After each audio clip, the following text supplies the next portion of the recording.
Hey, Bill. Hey, Willard, how are you? Wonderful, man. You know, we took our boat ed class. Actually, I'm an instructor, you know, with our friend Mary. Yes, You know, Saturday. just Saturday. Yes. And part of what I like to do is showcase the outdoors to new people. Not that you're new, but you're new to what we're getting ready to do today. Sure. All right? So let me see if I know how to put this thing on. Hey, mine look like yours. Yeah, I got it because of yours the other day. I had all these big. Had all those big ones. And so just like with this, simple and easy.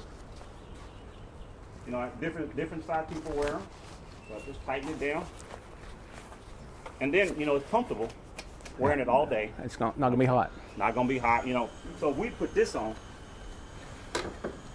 Got a little breathable, and you got several, you know. But here, in your instruction, get in the water, green, poof, blows right up.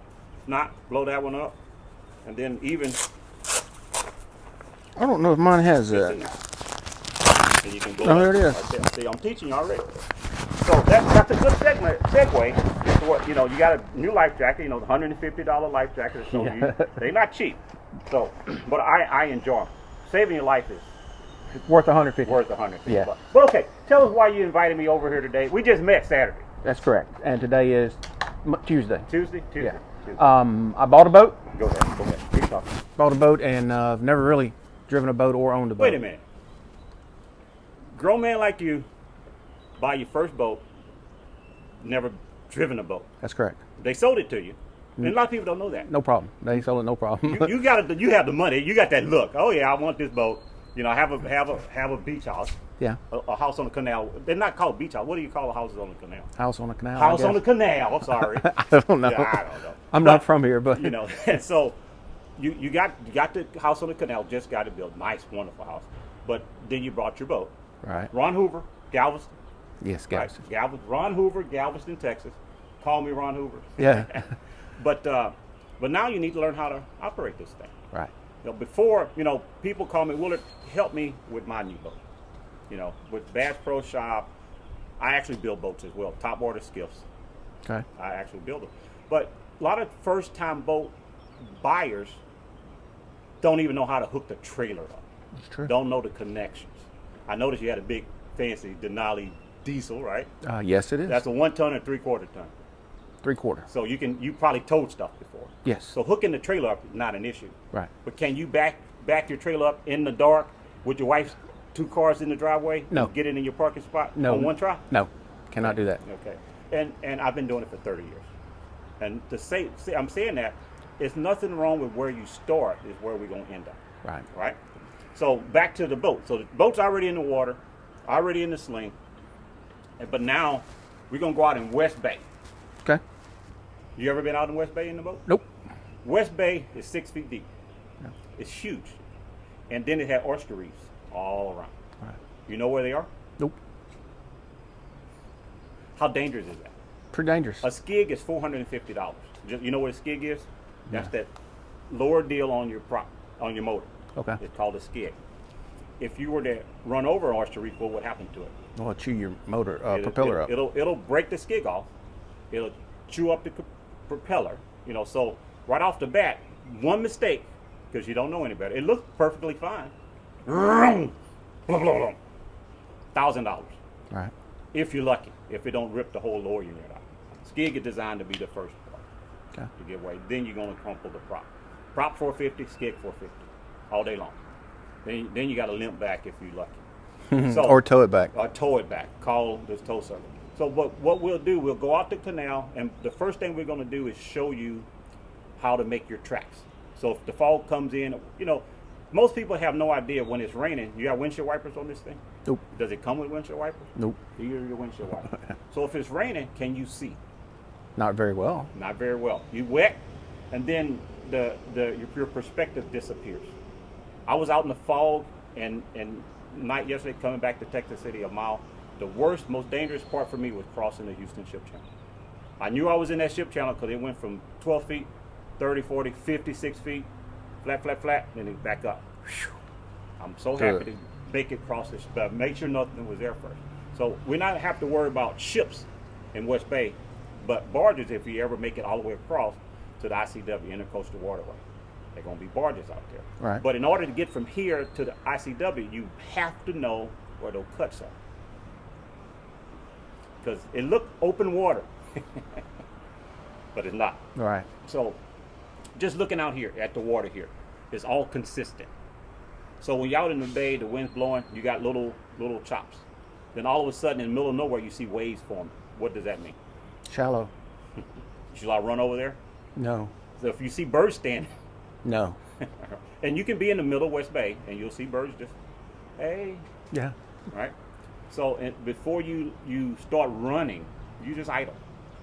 Get your tracks made, especially entering and exiting the channel. Do you know if the channel, I haven't been out of this channel yet, are the channels marked with PVC or any of that? You I have no idea. No, so you really need some help. Oh, Seriously, yes. Serious help. So before, tell us a little bit about this boat. What is this boat? What are we on today? It's a 20-foot Blue Wave Pure Bay. It's 2004, 33 hours on the motor. Whoa. What year is it? 2014, I'm sorry. 2014 with 32 hours? 33, I think it is. It's a brand new boat. Yeah, it's brand new boat. You got a pretty good deal on that. Yeah, it was Most good. people with boaters, most people boat on the weekends. Unless you buy a boat from a fishing guy, then that's a whole different type of boat. Right. And it's not under warranty. Just FYI. Yeah. But if you buy it from the general public, most people can only fish once a month or once a weekend. Right. So low hours on those type of boats. Buy a brand new one or get a quality used boat and get it checked out. Get all that stuff done. But before you're gonna take me out on the boat, you notice I brought my own life jacket. Right. No offense, I didn't know what you had, but Sure. you saw this life jacket, and you got one just like that. At the orientation, or the Right after. Sea Bass. Sea Star. Oh, Base. sorry, Sea Star Base. Sea Star Base. That's fine. So, but you see how comfortable it makes you feel. Yes. You know, It fits well. You can wear it all day long without having any issue. And like I say, your life is worth it. All right. So one of the first things I noticed. So we'll close a couple of hatches. So here, first off the bat, with your 20-foot boat, this is wonderful. This is great. But where are we going to store it? Probably in the garage. In the garage. But in order to go out, we're going to have to take it with us today. Yeah. So we're going to have to secure it. I don't think it'll fit in any of your hatches. I don't think it will either. So one of the things we're going to do is get you the square. Sure. You can use it as a seat cushion, but we want to have, if you're going to use it, you have to be able to store it, and you have to be able to get to it easily. Right. So if we got it crammed in somewhere, which will be tough to do, we'll tie it underneath the deal for now. With Velcro, simple and easy. But this one is Got it. Too big. a little bit on the large side. So that's step one. We'll keep it with us today because we have to have it. Right. All right. Flares, brand new. Yeah. Exactly what I have. And you know how these work. I don't see it. I think you pop it in there and All right. So in an emergency, you want to be figuring out how to do stuff. no. All right. So that's your gun. You load the flare, just like you would, like a shotgun, I would say. Straight up in the air, not at an angle, Okay. not pointing at anybody, and you pull the trigger. And so where's the flare gun go? Straight up. Straight up. You want to go as high as far as you can. Yes. Right? But if you did you know how that worked? Yeah, I mean, I've never shot a flare gun. But you, I've seen it done before. all right. And So- and it's just like a fire extinguisher. We had a fire commercial office building in downtown Houston. I want to say they the company ABM. I won't say them, but I wasn't there. The office was full of women. The guys were off somewhere doing stuff. A fire broke out. Too many things plugged into one thing. Uh-oh. First thing out of their mouth, Willard, where's Willard? Where's Willard? So the receptionist running around. We got a fire. It's a fire. It's a fire.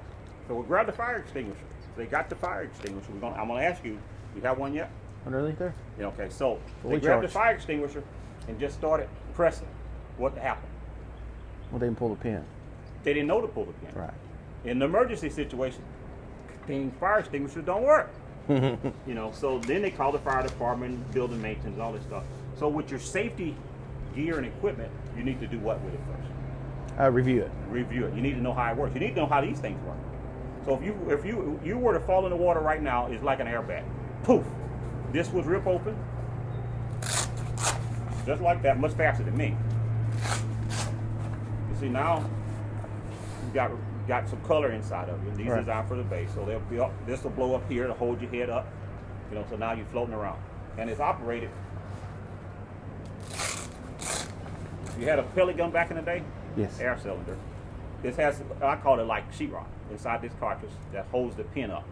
Once it gets wet, you get sheetrock wet, it softens up. Right. It releases the spring, and pow, blows in here, and then boom, goes up. I know because my brother-in-law was in the canal with my life jackets without my permission. They flipped over their canoe. And you had to buy the new. You know, $50.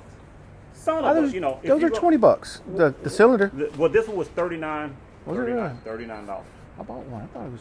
Anyway, Yeah, 30. Well, I just got it. It may be depending on where you got it from, West Marine I got it from Academy. Academy. It may be there, but here, I just bought two, $39. Okay. Back Pro Shop. But Academy, it might be cheaper. So you just go where West Marine, those type of things. So, but you need to know how your life jacket works. You need to know how your flare works. You need to know how your fire extinguisher works. Right? Right. If you don't, not going to do you any. No, You're sure. like Willard. I just pressed the button, and nothing happened. All right. So then, first aid kit. Yep. You know, per mirror, if you use something out of here, what do you need to do? Throw the box away? Yeah, replace it. Replace it. Because the next time you go out, if you use Band-Aids, tape, gauze, whatever, remember, and then buy some more and put it back in. All right, and so if your cell phone dies, you don't have service, you're in an area where you don't get service, you get in an emergency, who are you going to call? Ghostbusters? Ghostbusters. All right, so I noticed that you have here Cobra handheld, Yes. your VHF radio, turn it on channel 16. It automatically goes to It 16. goes to 16 right when you turn it on. Yes. I won't turn it on because we may be calling. I got backup batteries. Okay. And so it runs off a battery as well. So then you can call the Coast Guard. Then they're going to tell you to go to channel 22 and then Right. you access the situation. But you, not just you, if you're going to bring your wife, Yes. that most of the time, she needs to learn this. Sure. Because if something happened to you, She's got to do it. she has to do it. Right. All right. And what generally happens with a spouse on a boat that's always a passenger. I've been on a boater for 30 years. I fall off the boat. My wife, she actually owns that boat. I fall in the water. The wind's blowing, the waves are rocking. You think she can get that boat, turn around, and come and get me safely? I don't know. No. I can tell you that right now. She might run me over. She might just keep on going too. You know her. You must have talked to her. She's like, what's his insurance is now? Like, hey, I don't know what happened to him. He was there 1 minute, then he wasn't. But you need to teach them how to operate the boat. Sure, Because if makes sense. you standing on the deck or the bow and you were to, a wave come through, a boater flies by and rocks the boat, you fall in the water. Like, oh man, I need to go get them. They need to know how to read the wind, the current, the tide. Because I'm gonna come get you. I'm gonna go ahead of you and let the boat drift to you. Okay. I'm not gonna run in right towards you. Right. I can maneuver my boat, my twin engines. I can make that boat do donuts. It just spin around in one circle. But with a single engine, you have to know where the current, the wind, take you. All right. Sounds good. You know, you go ahead and for one, you blocking the wind. You stay there. Then you throw them a line or rope while the boat's drifting to them. Okay. Then if I get in closer, I just shut the motor off completely. So people are panicking, want to get them off, and somebody hit your throttle. What's going to happen? Terrible. Yeah. You know, so I just shut it off until I get you back in the boat safe. Sure. All right.